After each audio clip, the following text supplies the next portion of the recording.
They're still kids. They've seen a lot in their short lifetimes, and they've experienced things that you would never believe. So I think it's just really important to know that they're just looking for love most of the time, and sometimes they don't show that in the best way, but you show them love and you are building them up a lot. I think that really changes the way that they can form a relationship with you as an educator or just as an adult. I think what we see here is it can be a pretty tough life for kids. There's a lot of inconsistency, a lot of moving around. And so for the kids, it can be tough to put a lot of trust in folks. But there's also phenomenal kids in foster care. There's great foster parents, folks that are giving themselves to do a lot of great work. Joy Outdoor Education Center, or Camp Joy, is a nonprofit organization which endeavors to serve the underserved populations of Ohio and other parts of the United States. Some of these populations include children with chronic medical needs or conditions, children and families that are experiencing grief or loss, and children from low-income families in the inner city areas of Cincinnati and Dayton. Fostering Success is one of Camp Joy's original programs that serves youth in foster care from Cincinnati and Dayton. The staff members that work Fostering Success build strong relationships with their campers and have the impacting and often disheartening experience of seeing the world through those campers' eyes. It can be pretty dire to be in foster care. When you think of the prison population, about 60% of our prison population has been in foster care. When you look at numbers, you talk about prostitution, drugs, violence, gangs, those kind of pieces for kids that are in foster care and the experiences they have. And so it can be pretty rough. And that's all of the statistics, how they have a lower graduation rate. It's like 1 or 2% of kids in foster care end up going on to college compared to like 40% of regular people. That you start to realize how much their system growing up has failed them. A lot is kids get punished for certain things. Kids are being neglected or abused or beaten or anything that's in a negative world. You can tell the moment the kid gets to us. So that's when you have the kids that are removed from programming, the kids that are acting out in programming more, speaking out, being physical, that kind of stuff. You can tell immediately that something at home life isn't going right for them, or they got moved homes, which is huge for kids. If you really think about that, you're switching from one home to another, that thought of that family doesn't want me anymore, I'm new to this home, and that happens all the time with the Fostering Success kids. So they get moved homes in the middle of the program and everything changes. One camper that I had, she was super excited to get into Walnut Hills. And she loved it there. And then she moved foster homes halfway through last year and therefore had to go to another school. And then, because she came back 1 month and I was like, hey, how's school going? How's Walnut Hills? You still like it? And she's like, well, I'm actually not there anymore. And she seemed really sad about it.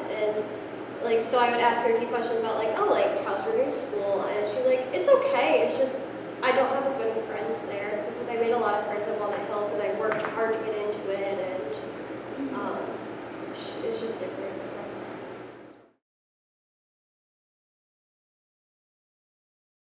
At Camp Joy, campers have access to programming that is designed to teach children in foster care the life skills that they need in order to live on their own after they have aged out of the system at 18. These skills include financial knowledge and independence, general hygiene, and sex education.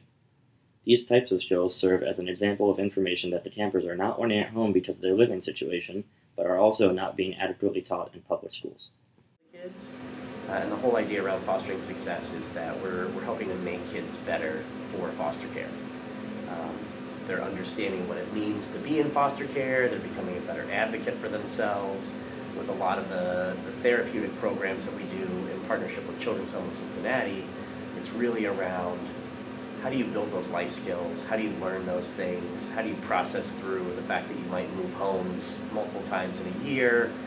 You have to meet, new kids that are in there, a new set of rules every time you go. And so with the program through Joy, I think a big piece is stability, really solid support from our staff for them, and then helping the kids to learn how to be a better advocate for themselves, to not necessarily have to rely on somebody from the court, somebody from their agencies that they're working with, but really just taking that ownership and caring for themselves. The life skills that Fostering Success campers learn at Camp Joy are certainly invaluable. However, these physical life skills are not the only lessons that they miss out on. Many campers do not have the proper emotional scaffolding at home in order to situate themselves correctly in social and emotional situations. Through the relationships that they build with their counselors and fellow campers, they learn social skills, emotional control, and how to express their thoughts and ideas with kindness. Care, but with teachers, you get them every day for an entire year, so you could be the only stable person in their life. Well, I think really like loving and positive adult role models and educators are important. I think if they're getting a lot of negativity at school, a lot of these kids are also experiencing similar things at home, especially kids in foster care who were taken out of their home for a reason. They need to see that love somewhere else. So teachers that are really understanding and really open to like what's going on at home, I think that's really important and really changes the way that they look at school and their teachers. A lot of times being a role model, you don't know the amount of stock that a kid puts in you. You don't know how much they love or look up to you. So then you could do that one comment to them that could be, hey, you're an idiot. Hey, don't do that. Hey, don't do that. That's not what a good person does. And that could crush them because you didn't realize the amount of stock that they had in you. So I think that, especially with teachers, if you see a kid 8 hours a day, 180 days, and on day 160 you say something negative to that kid, or you completely blow their world up because you didn't know how much they looked up to you, it could really be a negative thing. So kindness and patience and respect and qualities like that that an educator would be able to show them, maybe more so than their home life or in their foster home.